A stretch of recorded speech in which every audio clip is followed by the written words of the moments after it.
Hello guys, welcome back to the shop. Today I have a request or a search inquiry. I need an oil pan and a sump for a 1985 Toyota Celica GT-S. This is a 22RE electronic fuel injected 4-cylinder stick shift car. Unfortunately it suffered some damage yesterday. My client that owns this car and has owned this car since it was brand new gave me a call yesterday. He said, "Rich, I'm stuck on 33 on the overpass of 270 and I need a tow." And I said, "Oh no, Kurt, what happened?" And he said, "Well, I was driving along getting ready to exit from 270 on to 33 and I turned my head to look for traffic, make sure I was clear, and I was. And I turned around and there was a tire laying in the middle of the road, in the middle of my lane, and it was 15 feet in front of me and I ran over it." And I'm like, well, that's not good. And as you can see from the deck, it's not good. It's really, really bad. Luckily it missed the bumper, so we don't have any damage there. It missed the core support. Don't have any damage there. It missed everything on the back of the car. The back of the car looks great. Didn't do any damage back here. When it came out, didn't hit the oil pan, or the didn't hit the fuel tank, didn't hit the differential. These are super cool cars. They're pretty unique. I think American Convertible Company turned these into convertibles as well. If I remember right, they made about 2,500 of these in the GT-S package, which the GT-S has a different light assemblies, and like this one was busted, and it took me a year to find one of those. And now I'm looking for an oil pan and a sump because this one got kicked right in the cojones. As you might be able to see under here, that pan is foobar. And unfortunately, I don't think I'm going to be able to beat that out and save it. And the sump's right there, so the sump's destroyed. So unfortunately, I need to find a new pan. Now, if anybody out there has an oil pan for one of these, I'm gonna hopefully you guys will let me know and I'll buy it from you and I'll have it shipped here. In the meantime, I found one on eBay that's exorbitantly expensive. And then my other option is gonna be maybe buy a pickup oil pan, cut it apart and build a custom pan. Because that's pretty much the only other option I have. And honestly, by that time I'll probably spend as much time or spend as much money and time as I would just buying the really expensive one, used one that's on eBay. But I figured, you know what, we've got access to the internet and got a couple of subscribers out there that might have access or know where one of these engines is available that's not too expensive that I can use for parts. But I'm definitely going to need to do oil pan. I'm probably going to have to pull the engine back out. I don't remember if I can do the oil pan in this car or not. Sadly, this car has 83,000 and some change miles on it. And I actually just rebuilt the engine in this. Actually, I think there's a video up of me putting the engine back in this. So new engine, clutch, radiator, hoses, like we did the whole thing. They got grossly overheated. And so we went through and did a full rebuild on it because it was using a little bit of oil. So we just freshened it all up, and then, you know, that was in 21. And now we gotta pull it all back apart again. That's sad. I'm gonna have to get on to the next thing because until I find an oil pan for this thing, I'm not really sure what to do with it. I think I'm actually gonna put it in the customer's garage. $67.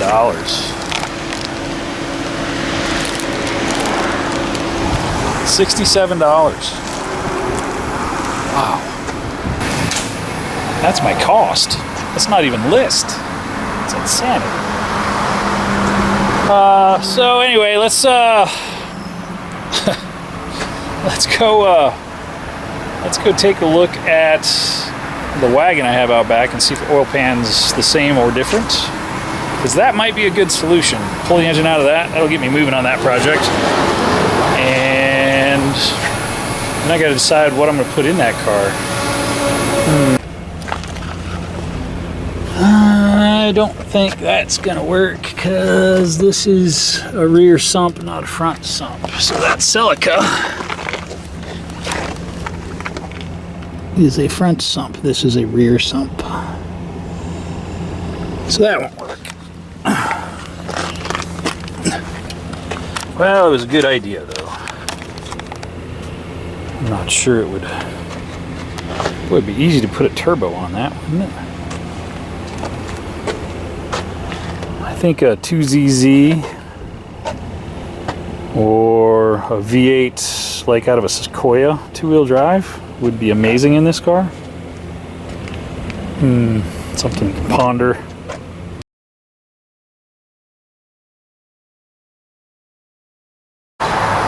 Well, it was a good idea. It was a nice try, but the 1980, what is that? Toyota Corona, which,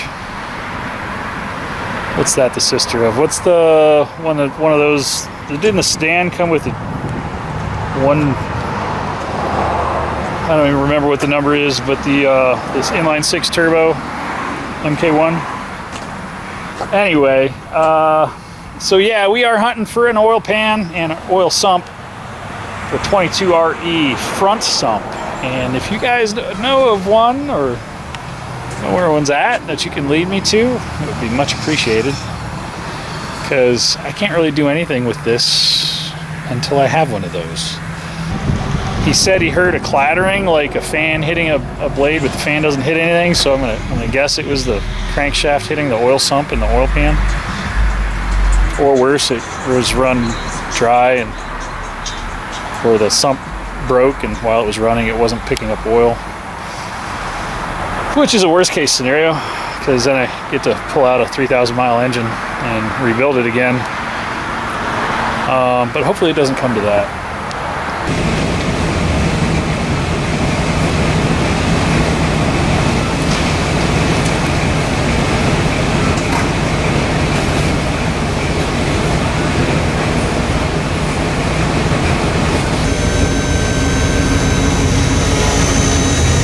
All things considered, it doesn't look too bad. It's got a damage on the pinch wheel here, which is probably from a misplaced jack. It's got some damage here, probably from a misplaced jack. At some point in this car's life, no damage underneath, no damage to the exhaust.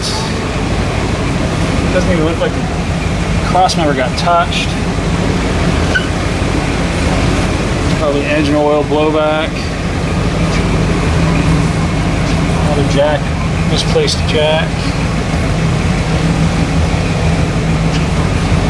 I learned at a young age that I prefer to lift these cars by the torsion boxes rather than the pinch welds, and by major structural points in the back. Old cars and pinch welds, I hate seeing pinch welds bent, and it's quite possible that I did that when I was a youth. I've been working on this car for 25 years. I've been working on this car for this gentleman, so you can see it's not good.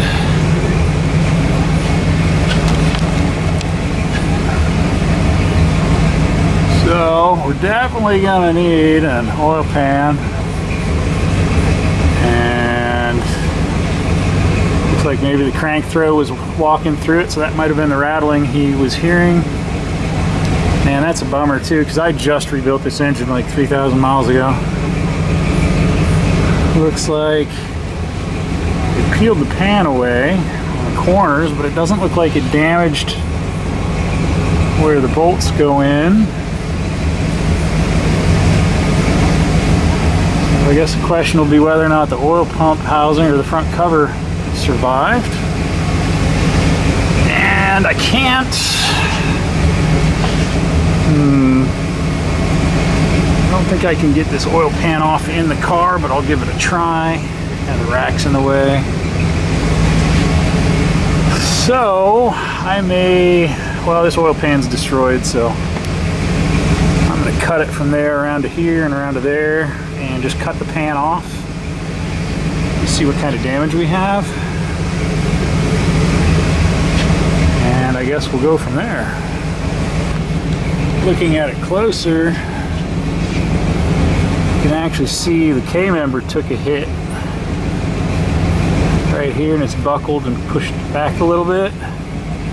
You can also see that it's pushed back and probably pinched in a little bit. So I need to find a K-member for it. Anybody out there got a K-member for one of these? Because these are not easy to find. The oil pan is unobtainium. I did end up ordering the one off of eBay that was available. Because I'm like, well, it's available and it's got the unobtainium tax, so we're just gonna pay it and move on in life. And I'll look around tonight for a subframe for it. I'm gonna have to drop the subframe out, do the oil pan, put the subframe back in it. Basically, I can undo the motor mounts, put an engine hanger on it, undo my subframe mounts, unbolt my rack, drop the subframe down away. Actually, I could probably just undo the steering linkage, drop the subframe down enough to get the oil pan out, put the new oil pan in. We'll put this subframe back up in it initially, just to fire it up and see if there's engine damage. When I have the oil pan off, I can pull some rod caps and check to see if they're damaged, because that's really going to be the question of, do we pull the engine or do we just put it back together with a new oil pan? So that's where we're at with this super clean 83,000 mile Toyota that took a heck of a hit today, well, yesterday. So wish me luck. When the oil pan gets here, we'll get this thing back up on a rack. I'm not going to mess with it today. I've got it assessed. I know what parts I need to look for. The customer wants it fixed. It's a shame it took that hit, but you never know what you're going to get when you're out driving around, especially in this place. We had a tanker truck roll over 3 days ago and explode on Sunday. I was actually out at the lake and I saw a huge plume of black smoke to the south of Elm Creek, and lo and behold, it was a tanker truck that rolled over and exploded. Luckily, the driver got out without perishing, so that was good news. But you gotta be careful out there on the roads, guys. Have a safe day. We'll see you soon.